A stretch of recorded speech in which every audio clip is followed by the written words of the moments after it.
안녕하세요. 수아입니다. 이번 시간은 꿈속에서 받은 고대 문서 티벳의 서입니다. 티벳 사자의 서가 아니라 티벳의 서입니다. 인류의 기원과 외계 문명을 다룬 내용입니다. 제 별명이 꿈순이입니다. 좀 신묘한 꿈을 잘 꾸는 사람이죠. 그리고 저는 이런 방송하는 걸 굉장히 좋아합니다. 고대 역사에 대한 방송하는 거, 그리고 이런 공부하는 것도 좋아하고, 그래서 이런 방송은 뭐 누군가 들어주기 위해서 하는 방송이라기보다는 제가 저에게 하는 선물입니다. 저를 위해서 하는 방송이에요. 좀 자기도취적인 그런 데가 제가 좀 있습니다. 그래서 오늘은 여러분께 이 티벳의 서라는 책을 소개하려고 합니다. 그리고 저는 이런 고대의 성, 썸네일에 보이는 성, 이런 성 사진을 보면 괜히 가슴이 두근두근합니다. 어떤 그리움 같은 게 느껴져요. 아마도 이런 데 살았던 적이 있을 수 있는 것이죠. 그래서 그런 마음이 들 수도 있는 것입니다. 확인할 수는 없지만 어느 땐가 이런 데 살았던 꿈을, 똑같은 꿈을 여러 번 꾼 적이 있기는 있습니다. 성주의 부인이었던 적. 아마도 그 시절에 대한 어떤 잠재의식의 그리움이 있는 것인지 너무나 아름다운 성에서 살았던 적. 그래서 또 이런 썸네일을 제가 선택을 했습니다. 그럼 지금부터 2020년 1월 19일의 꿈 이야기입니다. 꿈속에 저는 아주 낡은 어느 절에를 갔습니다.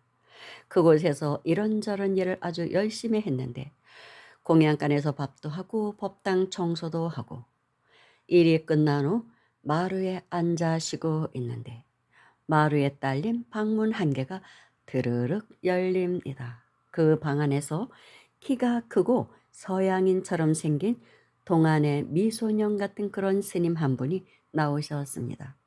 그분은 오래된 괴짝 같은 것을 제게 건네주더라고요. 보살, 심심하면 이 책들을 읽어보게나? 나는 아주 재미있게 읽었다네. 그래서 괴짝 속을 보니까 오래되어서 누렇게 바랜 서류 같은 것들이 잔뜩 들어 있었습니다. 저는 자세히 보지도 않고 투덜거렸죠. 아이고, 이거 혹시 도교책 아닙니까? 저 이런 거 별로 읽고 싶지 않은데요. 한문투성이라 읽기도 힘들 테고. 에고, 이런 책 읽은 시간도 없구만 일하느냐고 힘들어서. 투덜투덜 제가 꿈에도 이렇게 투덜거렸습니다. 그런데도 스님은 잔잔히 미소를 지으시면서 보기보다 재미있으니 한번 읽어보시게라고 재차 권하시는 것입니다. 그래서 그냥 두고 방으로 오려던 저는 그래도 스님이 주신 건데 성의를 봐서라도 마지못해 괴짝을 질질 끌고 제 방으로 왔습니다. 그러고서는 꿈에서 깼죠. 아, 또 뭔 시그널이야. 머리 아프구만. 도교 사상을 공부하라는 건가? 도장 사상? 그런데 꿈속에서 언뜻 본 그 괴짝 속의 문서는 알 수 없는 어떤 언어들로 적혀 있던 것 같더라고요. 자세히 보지는 못했는데 한문 같기도 하고 아닌 것 같기도 하고 어떤 상형 문자 같기도 하고 아리송하고 알듯 말듯한 그런 언어로 적혀 있던 것 같았습니다. 그래서 할 수 없이 컴퓨터를 켜고 일단은 도교 경전을 검색해 보니까 그 유명한 옥주경이 나오더라고요. 도교에서 가장 유명한 경전이 옥주경이죠. 그래서 대충의 내용은 읽었지만 별 감흥이 없더라고요. 그래서 아, 너무 꿈에 매이지 말자. 하던 공부나 하자. 차라리 우주학이 더 재미있어. 그렇게 하다가 밤이 되어서 저는 이상하게 파드마 삼바바에 대한 어떤 자료를 찾기 시작했습니다.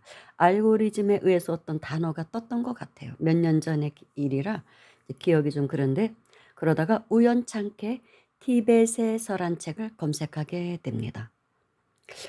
언젠가 짧게는 읽었던 것도 같은 내용. 아누나키의 역사와 비슷한 인류의 기원을 밝힌 고대의 서.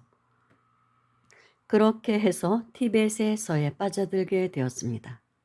여러 가지 내용 중에 그중에 가장 잘 번역된 것을 선택해서 제 블로그에 옮기고 참고 자료들을 이제 취합을 해서 정리를 제가 했죠. 혹시 꿈속에 스님이 주신 고대 문서는 바로 이것이었을까? 그 당시 저는 인류와 우주의 기원에 대한 공부를 하다 보니까 법계가 감흥하여 그런 자료를 건네주신 것은 아닌지, 예, 그런 생각을 했습니다. 법계의 어떤 존재겠죠, 그분은. 아무튼 저는 티벳의 서라고 이제 확신이 들더라고요. 그 고대의 문서가. 그래서 지금부터 본문으로 들어가겠습니다. 인류의 기원과 외계 문명의 도래를 밝힌 티벳의 서. 티벳의 서는 우리가 아는 종이로 된 책이 아니라고 합니다. 모두 7개의 돌, 수정으로 추정되는 그런 티벳, 그러니까 7개의 돌로 구성되어 있고 서로 다른 7개의 돌들이 각각 반응하여 3차원 빛을 만들어 반응하여 과거의 역사와 일부 지식을 투시해 준다고 합니다. 즉 홀로그램으로 정보를 전달하였기 때문에 특수 계층의 사람만이 이 지식을 볼 수가 있다고 합니다. 아래의 글은 지금으로부터 수천 년 전에 지금 문명 전 빙하기 이전 제 네 번째 문명 아틀란티스 시대의 한 현인이 이를 해석해서 16편의 책으로 고대 문자로 정리하여 티벳의 사원, 즉 은자의 사원에 전해 내려온 것을 17세기 영국의 한 군인이 티벳의 고승으로부터 전해받아 서구에 전해졌다고 합니다. 그러니까 원래의 티벳에서는 종이로 된 책이 아니라는 것이죠. 7개의 돌로 구성되어 있고 수정으로, 그래서 서로 다른 7개의 돌들이 각각 반응해서 3차원 빛을 만들어 반응하여 홀로그램 영상으로 보여주는 정보를 전달하는 그런 책이었다고 합니다. 원래는. 이제 그러다가 이제 그것을 어떤 현인이 해석을 해서 문자로, 고대 문자로 기록해서 전해져 왔다는 것입니다. 참 신비하죠. 4번에 걸친 전쟁과 멸망, 그리고 인류의 역사에 대한 일부의 이야기이며 후세 인간의 탐욕스러움으로 야기된 전쟁에 대한 교훈과 가르침을 주기 위해 책으로 써서 티벳의 라마들에 의해 전승되어 왔다고 합니다.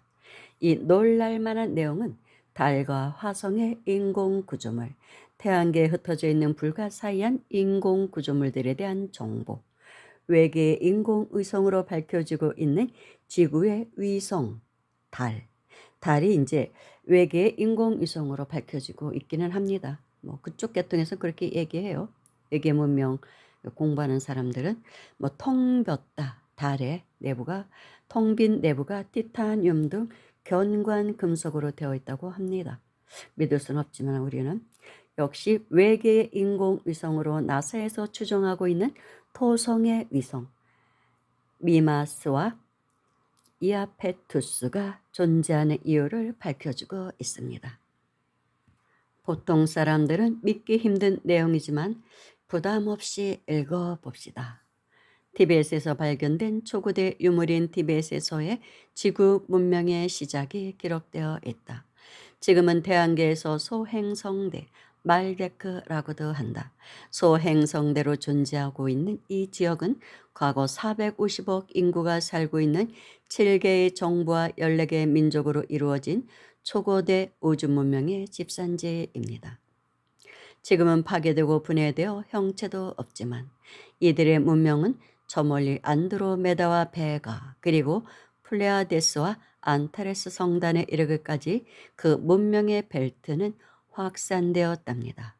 그 당시의 행성 엘은 엘로힘이라 불리우는 초엘리트 집단에 의해 지배를 받고 있는데 이들의 주 능력은 정신 감응 능력과 텔레포트 기능에 의해 조정을 하고 있었는데 소수의 엘로힘들이 7개의 정부와 그 이하 민족의 지배계급으로서 모든 정책과 자원의 분배 그리고 개발 및 정보를 독점하였다고 합니다. 엘 행성의 최고 순회는 야훼였으며 야훼의 이름은 프로메테우스라고 기록되어 있다. 엘 행성의 질량은 지구의 5분의 4이며 지름은 지구 둘레의 4분의 3 정도라고 합니다.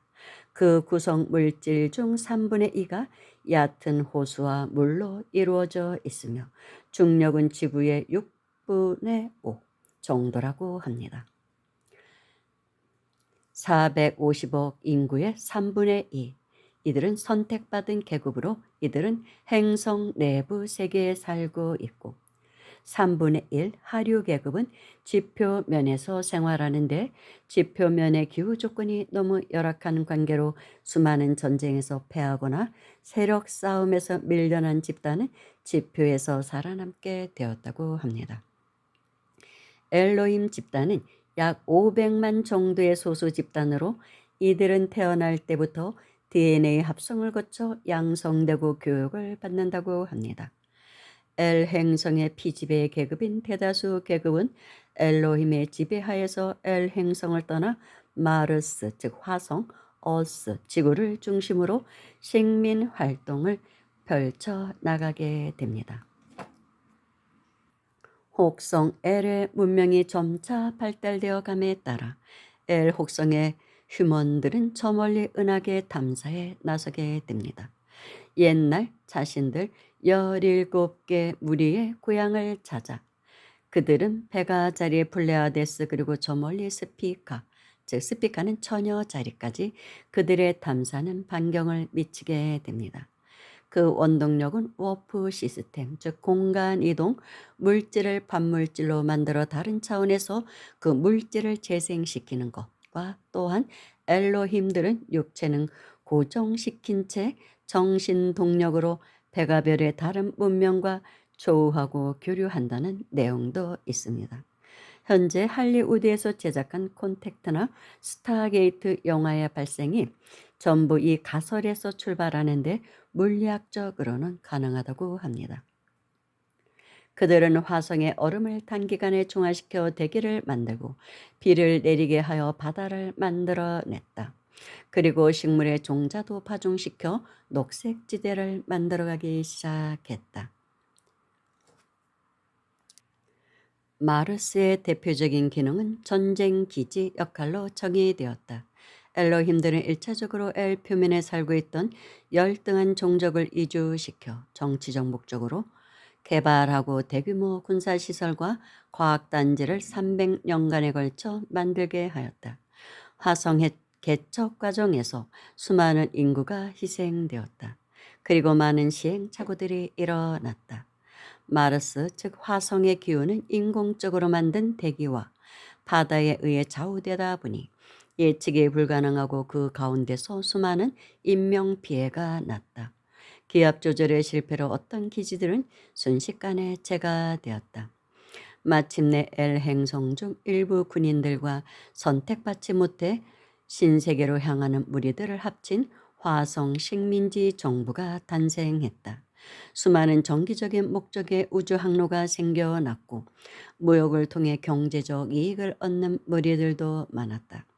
그러나 이 과정에서 소외된 몇몇 무리들은 엘 혹성과 마르스의 지하 기지 속으로 응거하며 엘로힘들과 식민지 정부에 항거하는 이들도 생겨나기 시작했다.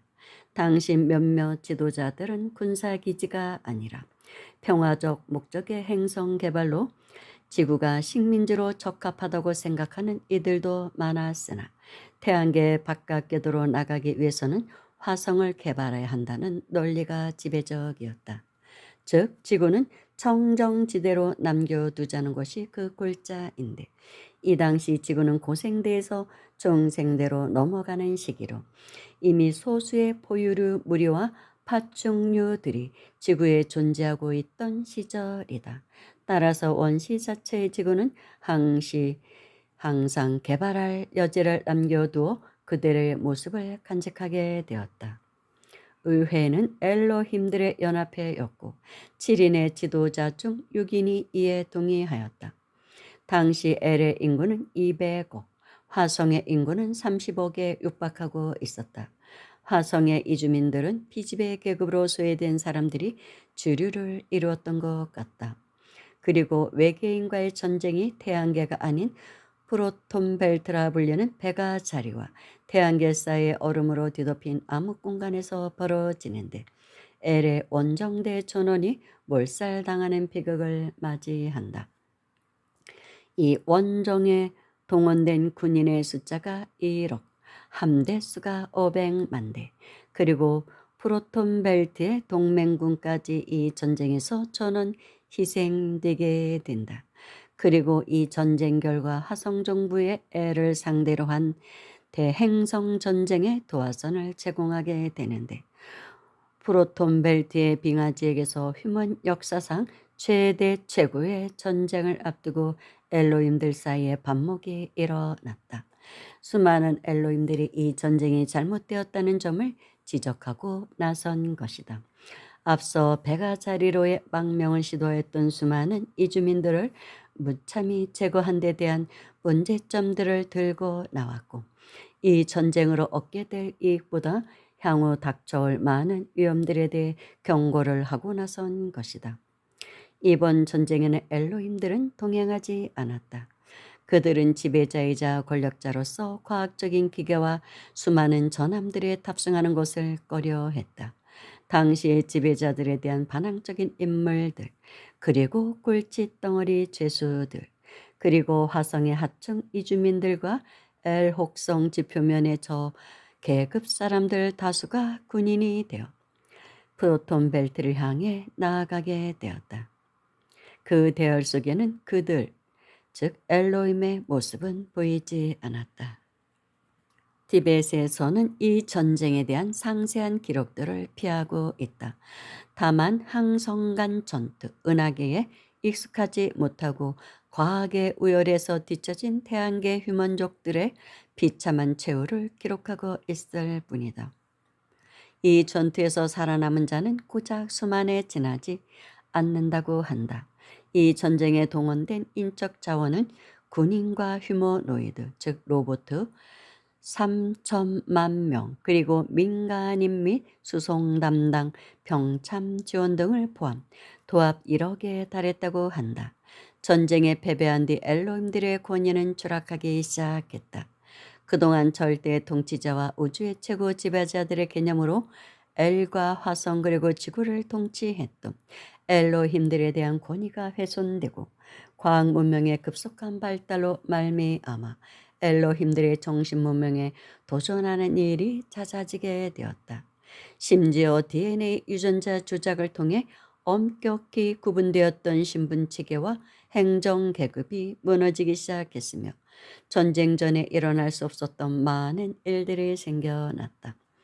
또 피지배 계급의 하층 인류들의 반발이 엘, 화성 등 두 개의 혹성에서 일어나기 시작했다. 항성 간 전쟁이 나기 수만 년 전부터 지구는 정정 지역에서 그 이주가 금지되어 있었다. 쉽게 말하자면 원시 상태로의 보존 협약이 되었었던 상황인데다가 당시의 태양이 너무 커서 지구의 대기 온도가 지금보다 훨씬 높았기 때문이다. 식물과 동물의 존재가 미미한 상황일 뿐더러 예지 능력으로 비추어 보아 지구는 훨씬 그대로 두는 것이 안전한 것으로 믿고 있었다. 지구가 선캄프리아기로 불리우는 시대에 접어들 무렵 일단의 사건들이 벌어지는데 프로톤 벨트 전쟁에 반대한 일단의 엘로힘들이 통제를 피해 소수의 무리를 거느리고 지구로 잠적하는 일이 일어났다.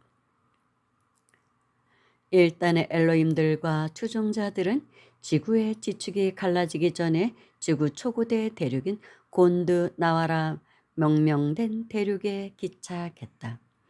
그들은 화성보다 지구를 선택한 것은 안전성 문제도 고려했지만 과학 문명의 발달이 궁극적으로 멸망을 가져오고 장래 엘 혹성과 화성의 파멸을 예견하였기 때문이었다. 그리고 그들은 무엇보다도 우주 자연의 질서에 의한 순응을 생각했던 존재들이었다. 어쨌든 그들이 도착한 지구는 그들의 상상 이상으로 많은 위험이 도사리고 있었다.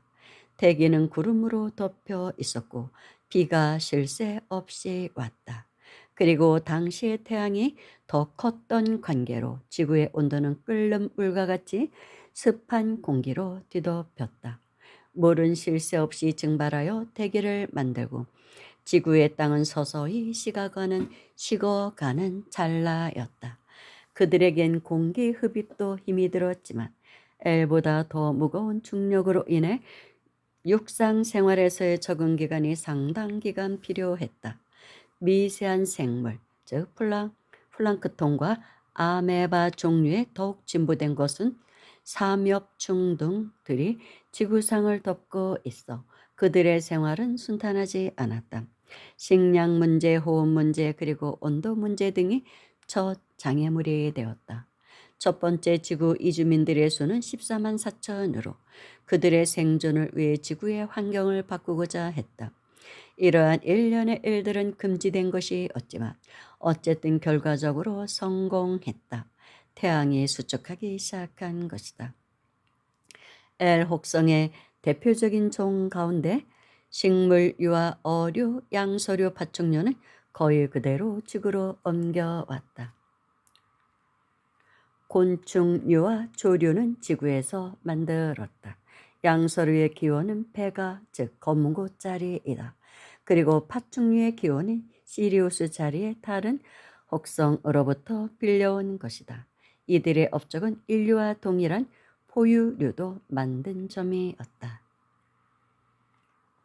최초의 이주민들이 자리 잡은 대륙의 반대편에 중점적으로 그 생물들이 범람하였다. 14만 4천의 이주민들 중 엘로힘들은 단지 12명에 불과했다. 그들은 평화와 우주의 질서를 존중하였고 지구상의 모든 물체들의 법칙과 자연환경에 대한 순응을 첫 번째 규칙으로 삼았다. 한 번 만들어진 환경에는 어떤 경로를 통해서든지 통제를 하지 않았다. 다만 치밀하게 계산하고 그 영향을 분석하여 각 개체의 수와 종을 만들어냈다. 그들은 자신들의 유전 인자를 엄격히 금지했다. 엘로힘들과 인류의 그러나 이주민들을 위한 노동력이 절대 부족하여 그들은 인류보다 열등한 인간들, 유인원, 원시인을 유전자 조작으로 재창조해 낼 수밖에 없었다. 수많은 실험 속에 그들에게 노동력을 제공해 줄 인간을 만들기 위한 많은 시행착오들이 일어났다. 여기서 엘로힘들은 12명이며 나머지 14만 3,988명은 엘로힘과는 다른 인자를 지닌 인간이다. 그래서 엘로힘들은 자신들과 거의 동일한 종을 만들기로 결심한다. 자신들의 유전 인자 중 초월적인 힘과 예지의 능력을 발휘하는 인자를 제거하고는 그와 거의 동일한 종을 만들어낸 것이다. 12개 유전자 고리 중 2개만 남겼다. 이번에 창조된 개체는 예술품 이상이었다. 그리고 이들의 후손들은 원시인들을 사냥하기 시작했다. 두통거리가 일시에 해결되기 시작했다. 엘로힘들은 원시인들을 제거하기 위해 치명적인 바이러스도 만들어냈지만 그들은 이를 피해 세계 각지로 숨어 들어갔다. 세이턴, 성경에서는 사탄이라고 발음한다. 세이턴은 화성의 지배자인 엘로힘이다. 그는 누구보다도 대가 자리와의 전쟁을 주장했던 존재이며 화성의 군사 병교화를 주도했던 엘로힘이다. 과거 그는 엘 혹성의 인자였다. 7인 중 한 명의 지배자로서 그는 전쟁에 반대한 자들을 주도적으로 제거하는 데 앞장선 존재였다. 아이러니컬하게도 티벳에서의 엘로힘들의 계보나 존재 그리고 관계가 완벽히 밝혀진 것은 없다. 다만 지구상으로 이주하여 새로운 문명을 개척한 엘로힘들과 엘 혹성의 지배자 엘로힘들이 상당 부분 동일인이거나 유사 인물일 가능성을 시사해 주는 대목이 많다. 아마도 지구로 숨어들었다가 후일 복권된 엘로힘들도 상당수 있을 법하다. 화성과 엘 간의 행성 간 전투가 있기 2만 년 전에 지구의 대기는 비로소 안정을 되찾았다. 지구로 첫 번째로 이주한 엘의 거주민들은 지구상 곳곳이 생명의 씨앗과 푸르른 대자연을 창조해냈다. 그러니까 지구상 곳곳에 생명의 씨앗과 푸르른 대자연을 창조해냈다. 그리고 그들의 가장 이상적이며 평화로운 인간을 만들어냈다. 그리고 거대한 파충류들이 지구 저편에서 번성할 무렵 이들은 지금의 북아프리카와 중동 그리고 남부 유럽 지역으로 뻗어나가기 시작했다. 아직까지 지축은 흔들리지 않았으며 대지도 갈라지지 않는 지구상의 한 대륙 곤드나와만이 존재하던 시기이다. 다시 눈을 돌려 엘과 화성 간의 관계를 살펴볼 필요가 있다. 엘 혹성의 지배자는 지구의 생명체와 환경을 만들어낸 엘로힘이 엘 혹성으로 복귀한 존재인 것 같다.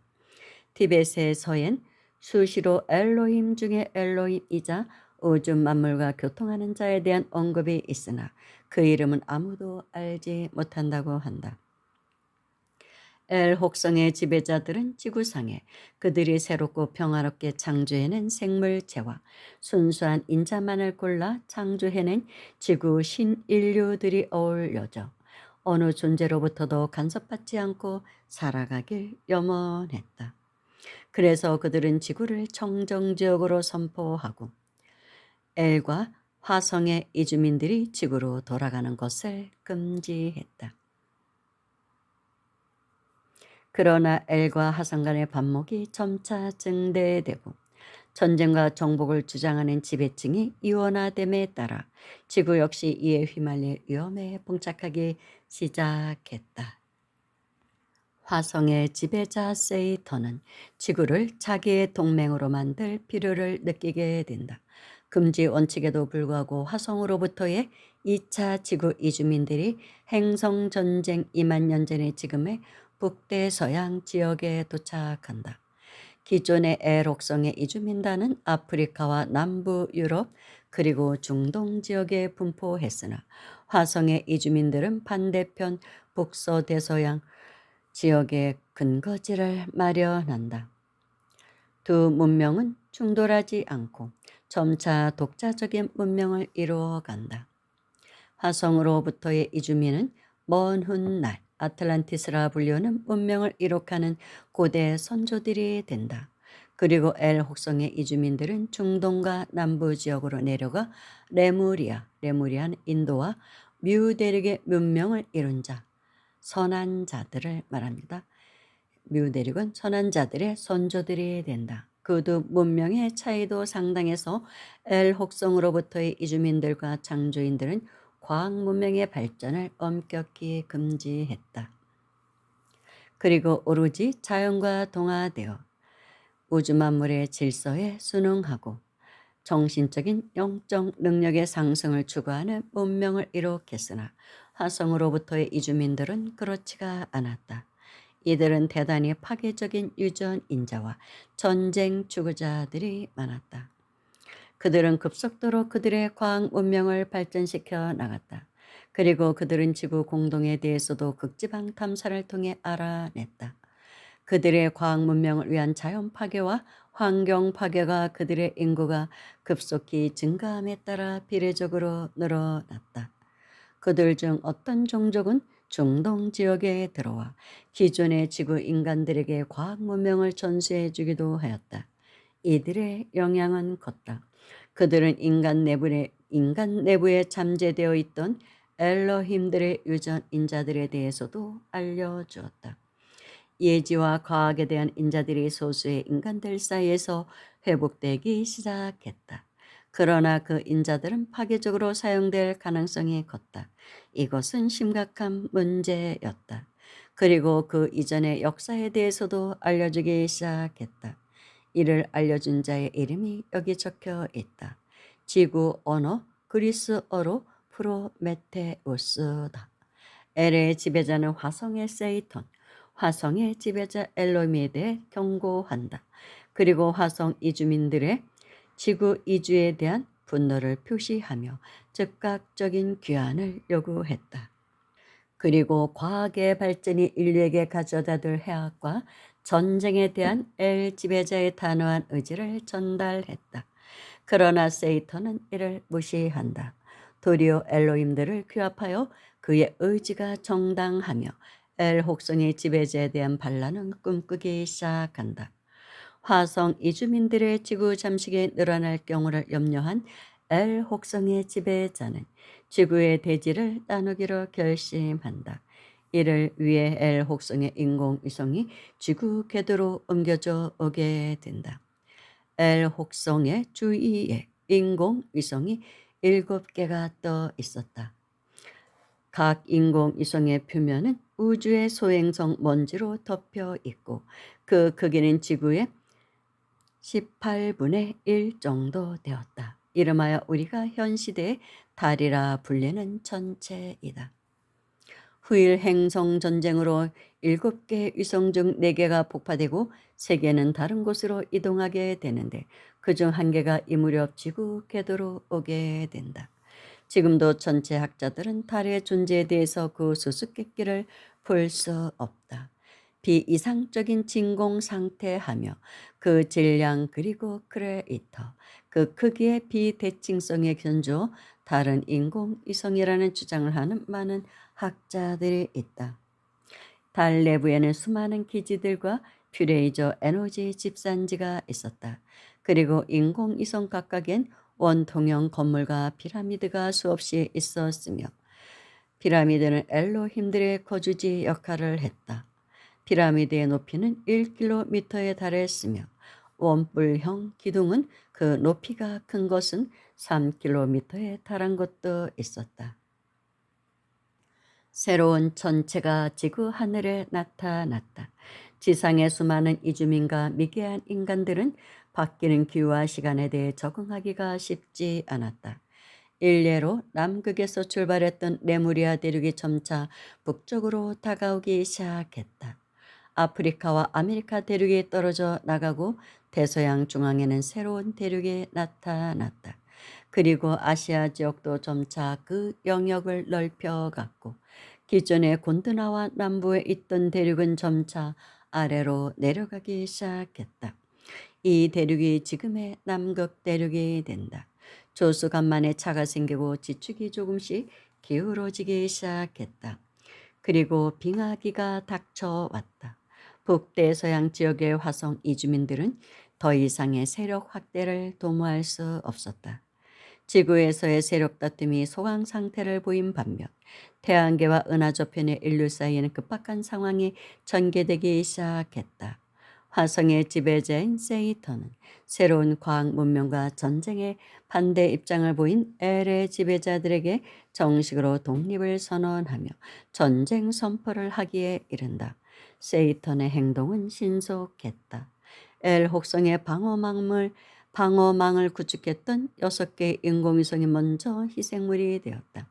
최종 확인된 파괴된 인공위성은 4개이며 나머지 2개는 궤도를 이탈하여 다른 은하계로 옮겨갔다. 모든 방어망이 무너진 엘 혹성의 지표는 계속되는 세이턴 측의 광자포와 대행성 무기로 황폐화되며 인류 역사상 가장 큰 전쟁이 수만 년 동안 계속되었다. 엘 혹성 측은 당황한다. 전쟁 준비는커녕 모든 과학적 체계와 군사 시설을 화성에 두고 있는 상황에서 수많은 희생자가 나타났다. 많은 엘 혹성을 지지하던 엘로힘들이 조직적으로 제거되었다. 세이턴은 최고의 지배자이자 엘로힘 중의 엘로힘인 전지전능한 영능력자도 제거하려 하였으나 이는 실패하였다. 세이턴은 자기 자신의 창조적인 힘과 영능력으로 우주 자연의 대질서에 도전하고자 했다. 과학 문명과 초영능력으로 무장한 그들에게 감히 도전할 수 있는 자가 보이지 않을 만큼 그들은 강력했다. 엘 표면의 피라미드와 모든 돔이 파괴가 되고 엘 혹성의 엘로힘들은 모든 에너지와 우주의 길을 받을 수 있는 시스템이 없이 오로지 방어 위주의 전쟁을 견뎌내야 했다. 수만 년 동안 끈질기게 버텨냈다. 오로지 희망이 있다면 지구 궤도로 이동시킨 인공위성의 군사적 지원이 계속되었다는 사실이다. 그마저도 힘든 상황이 시작되었다. 세이턴 휘하의 함대와 지구상에 남아있던 화성 출신의 이주민들이 협공하여 인공위성 달을 에워싸고 끊임없이 광자포를 쏘아댔다. 표면에 있었던 L 혹성과의 교신을 위해 세웠던 안테나 역할을 했던 사드는 절반이 한꺼번에 무너졌다. 그 사드의 잔해는 지금도 달 표면에 남아 있다. 달의 크레이터는 이런 연유로 생겨났다. 어떤 것은 달 표면에 깊은 상처를 남기기도 하였다. 태양계에서의 L의 마지막 희망은 바로 달이었다. 그러나 시간이 갈수록 세이턴은 이 전쟁의 승리자가 되는 듯 했다. 세이턴과의 전쟁으로 차원이 무너지고 공간이 찌그러지며 한꺼번에 쏘아대는 무시무시한 과학 무기들로 인해 당시 L 혹성의 거주민들 중 지표면에 있던 거주민들 태반이 희생되었다. 과연 L 혹성은 그대로 멸망할 것인가? 세이턴은 많은 고민을 하여야만 했다. 그들은 지구상에도 그들의 세력을 심었고 L을 견제하는 데 성공하였으나 초기의 기습 공격과 수많은 엘로힘들을 제거함에도 불구하고 그 이상의 성공은 거두기 힘들었다. 가장 전지전능하다는 엘로힘 중에 엘로힘을 없애는 데에도 실패했다. 더욱이 베가에서 새로운 엘로힘들이 건너왔다. 마카 엘로힘이라 불리우는 자이다. 지구는 전쟁에서 빗겨나 있었다. 그 무렵의 지구는 엘로힘들이 잠시 떠난 틈을 타 지구 도착 민족들이 저마다의 문명을 활발히 키우기 시작했다. 엘로힘들의 유전 인자를 받은 자들은 수천 수만 년 동안 살 수가 있었다.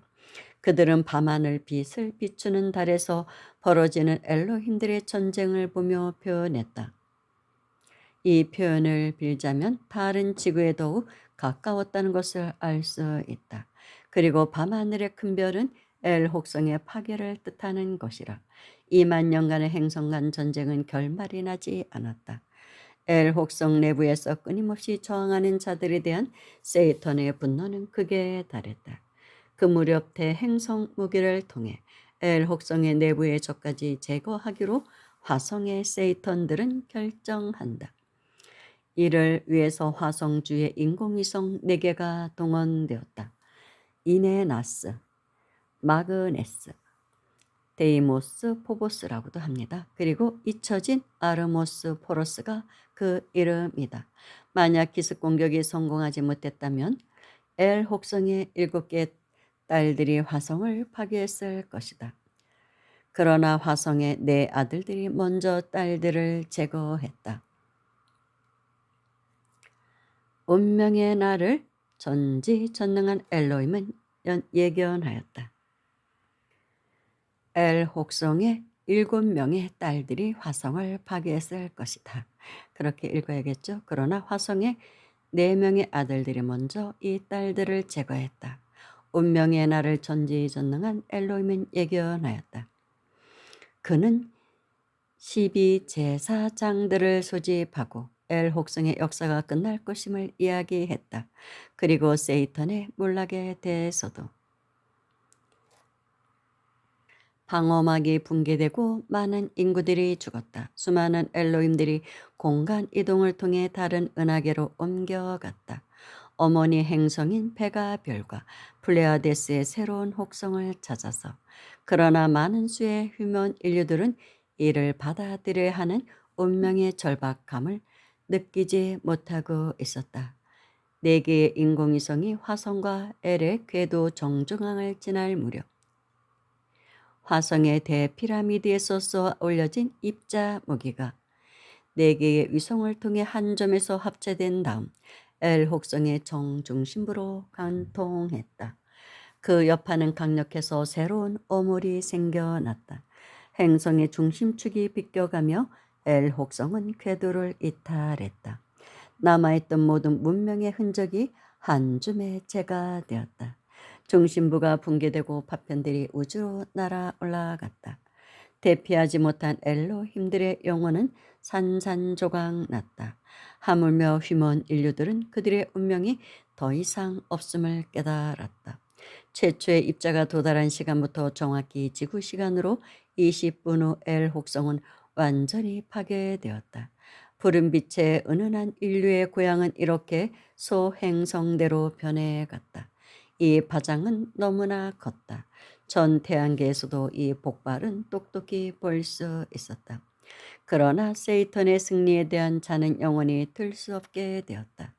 L 혹성이 사라진 후 일주일 후 태양계 각 행성들의 급격한 변화가 닥쳤다. 즉 말하자면 태양계 행성 간 인력의 축과 궤도가 빗나가기 시작했다. 화성은 더욱 멀리 태양계 바깥을 돌게 되었다. 대지의 물은 모두 우주로 흡수되었다. 공기도 흩어졌다. 승리한 것처럼 보였던 화성 역시 멸망의 길을 걷게 된 것이다. 화성에 남아있던 모든 철 구조물들은 물처럼 대기 중에 증발했다. 지표면이 뜨거워지고 모든 문명들을 삼켜버렸다. 철과 공기 중에 뒤섞인 대기는 그 후로 산화철화된 먼지가 되어 화성에 남게 되었다. 피라미드들도 대피하지 못했다. 그들 역시 엘과 마찬가지로 비참한 최후를 맞이했다. 최고 지도자 세이터는 공간 이동을 통해 피신하려 했으나 오히려 대기하고 있던 마카 엘로임에게 잡혔다. 마카 엘로임은 엘 혹성의 최고 사령관으로서 베가에서 태양계로 건너와 화성간의 전쟁을 수행한 자이다. 그는 전지전능한 자의 지시를 받아 세이턴의 멸망을 지켜보며 그를 기다려온 자이다. 태양계 축의 변화는 지구에도 영향을 주었다. 이 작용으로 지구 지축이 급격히 기울어지기 시작했다. 세이턴은 베가 즉 직녀성 인류의 시원으로 보내졌다. 그는 모든 인류의 적으로 규정되었으며 그가 파괴한 인류의 고향 엘에 대한 죗값을 받아야 했다. 행성 전쟁의 여파로 인류 역사가 송두리째 흔들렸다.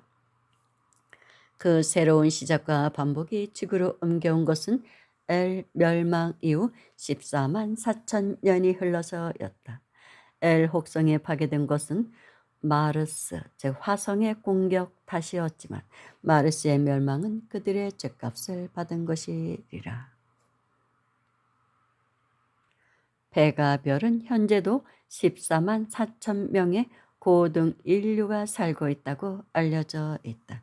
14만 4천 명의 고등 인류가 지구에서 태어나게 되면 모든 고통을 그들이 끝내게 될 것이라고 그들은 주장하고 있다. 14만 4천에 대한 많은 예언들이 있죠. 뭐 인류를 구원할 무슨 뭐 사명자, 그러니까 뭐 14만 4천 명이다. 그런 이야기도 있고 아무튼 화성과 충돌한 인공위성은 그것 자체가 거대한 핵폭탄과도 같았다. 순식간에 화성의 지표면을 휩쓸었다. 다시 한번 언급하니 물은 모두 증발했다. 대기는 흩어지고 지상에 남아있던 모든 것과 생물들은 분자 상태로 모두 흩어졌다. 뜨거운 폭풍은 무려 화성 표면을 37바퀴나 돌았다. 그들의 최고 지도자에 대해서 저주했다. 남아있던 태양계 내 인류 최고의 두 행성은 이렇게 자취를 감추었다. 당시 화성에는 높이 1600m의 대피라미드가 있었다. 이 피라미드는 지구상 쿠프왕의 피라미드가 195m이니 8배의 크기이다. 그리고 화성의 대지에 숨겨졌다. 언젠가 뜻있는 현인들이 그를 발견할 것이다. 그들은 영원히 인류에 간섭할 수 없게끔 했다. 우주에서의 일이 모두 끝났다. 한동안 혼돈 속에 빠져있던 우주 질서가 고요를 되찾기까지 많은 시간이 흘렀다. 화성의 탈출자들은 지구의 아틀란티스 대륙으로 건너왔다. 아틀란티스는 그들의 식민지였다. 몇몇 전쟁론자들도 여기에 소속되었다. 당시 지구 문명의 발달 속도는 미미한 수준이었다. 그들이 가진 병기의 상당 부분은 화성에서 전수받은 것이었다. 그 중에서도 가장 무서운 무기인 수립자 무기는 화성에서 건너간 것이다. 이는 대행성 무기였으나 그 에너지 빔은 애를 파괴한 것에 비하면 극히 미미한 수준이었다. 그러나 그것은 지구의 지축을 바꿀 수 있는 힘이 있었다.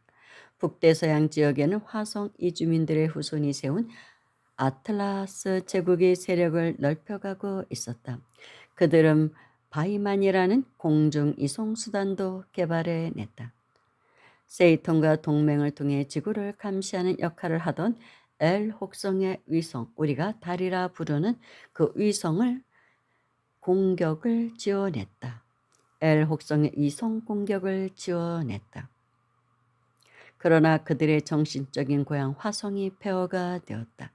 전쟁의 신이 없어진 것이다. 행성 전쟁 이후 지구로 탈출한 엘로힘들은 아틀라스 제국의 지배자들이 되었다. 그들은 에너지 증폭 장치인 수정을 만드는 방법도 알려주었고, 큰 배를 만드는 방법, 그리고 지구 저편의 레무리아 대륙에 대해서도 정보를 알려주었다. 지구상 인류와 화성 이주민들의 교배에서 새로운 인간들이 나왔다. 화성 이주민들은 키가 작았다. 그리고 갸름한 얼굴을 한 편에 비해 이들 새로운 종은 큰 두개골과 우람한 체격을 갖추었다. 무엇보다도 이들의 키가 3미터가 넘었다는 사실이다. 아틀라스 사람들은 대서양을 떠나 유럽 지역으로 옮겨오기 시작했다. 이들은 영국에 정착하여 일정 기간 살다가 다시 이집트로 건너오게 되었다. 이집트 문명의 시초가 여기서 비롯된 것이다. 현재 우리가 아는 구항조의 이집트 문명이 기원전 6천년으로 되어 있으나 티베트에서에 의하면 2만 년이 훨씬 넘어간다. 이 무렵 화성인의 얼굴을 본딴 스핑크스가 건설되고 쿠프왕의 피라미드가 건축되었다. 아틀라스 대륙에도 피라미드가 세워졌다. 그러나 대피라미드 내에 차원 이동을 통한 공간 이동 기능은 엄격히 금지되었다. 엘 혹성의 탈출자들도 지구로 일부는 옮겨왔다. 그러나 이들은 화성 이주민들처럼 지구에 간섭하지는 않았다. 그들은 잠시나마 잊고 있었던 우주 자연의 질서에 순응하는 법을 지구 거주민들에게 알려주고자 했다. 그들이 도착한 곳은 지금의 히말라야 지역이다. 인도 대륙과 중돌로 이루어진 신성한 산은 신들이 처음 지구에 온 곳, 곤드나와 대륙에 있었던 때부터 신들의 일이 이루어진 곳이었다. 엘 혹성의 거주민들이 자리를 잡고 지구 거주민들이 없는 곳을 찾아 과학 문명이 아닌 정신 문명에 의한 발전을 추구하기 시작했다. 이곳에서 우주 만물의 무한 질서에 대한 경외심을 경배하는 종교가 일어나기 시작했다. 그들은 레무리아의 미개한 자들을 교화시키는 데 힘썼다. 지금은 히말라야 설산에 덮여 있지만 이곳의 피라미드만 178개를 건설한 것으로 티베트에서는 전한다. 최근 러시아 학자들에 의해 히말라야 지역에서 피라미드가 발견되었다. 이곳에서 위대한 엘로힘들과 우주 질서에 대한 경배를 하고자 했다. 과학 문명의 발달은 문명 자체의 파괴라는 사실을 그들은 경고하고자 했다. 이곳에서 민족의 뿌리는 동과 서로 갈리게 된다. 엘 혹성의 망명자들은 평화로운 문명 건설을 추구하지만 그것이 여의치 않음을 발견하기 시작한다. 바로 화성 이주민들이 아틀라스에 간섭하여 또 다른 파괴적인 문명을 건설하고 있었기 때문이다. 다른 방향으로 흩어진 두 민족은 다시는 만나지 못했다. 서쪽의 민족은 갈대아 지역에서 현존하는 최초의 문명인 수메르를 일구어냈다. 동쪽으로 방향을 잡은 민족은 그 뿌리가 다시 갈라졌다. 한 뿌리는 북쪽으로 가고 다른 뿌리는 지금의 중국 산장지구와 북부 지역으로 흩어졌다. 그 옛날 선조들이 준비했던 아데나를 찾아 나선 일단의 한 무리는 그 옛날 신이 처음으로 지구에 왔던 바나류 고원의 천상과 323이 있는 동쪽의 쌍둥이 산을 찾아냈다. 그 무리는 그 산 정상에 단을 쌓고 즉 천재단을 쌓고 하늘에 있는 그들의 신 즉 고향 엘의 선조들께 제사를 지낸다. 그리고 새로운 문명의 흔적을 남기기로 한다. 수메르족은 인도 문명과 이집트 문명 그리고 메소포타미아 문명의 효시가 된다. 그리고 중국 북부 지역의 순족은 황하 문명을 이루게 된다.